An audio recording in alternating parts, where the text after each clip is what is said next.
আগামী নির্বাচন সামনে রেখে ৩০০ আসনের মধ্যে ২৩৭ আসনে প্রাথমিক প্রার্থী ঘোষণা করেছে বিএনপি। তবে সবচেয়ে গুরুত্বপূর্ণ যে বিষয়টি, ২৩৭ জনের নাম প্রকাশ করলেও বা নাম ঘোষণা করলেও বাদ পড়েছেন কিন্তু বেশ কয়েকজন হেভিওয়েট নেতা। তাদের মধ্যে আছেন, আমি একটু নামগুলো পড়ি, সেই তালিকায় আছেন বিএনপির স্থায়ী কমিটির সদস্য নজরুল ইসলাম খান এবং বেগম সেলিমা রহমানের নাম।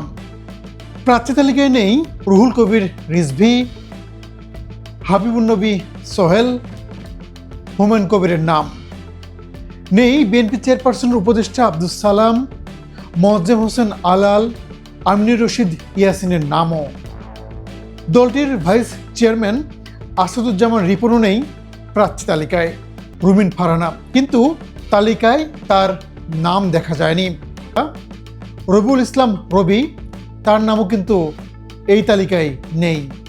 রবিউল ইসলাম নয়ন, তিনিও বাদ পড়েছেন এই তালিকা থেকে।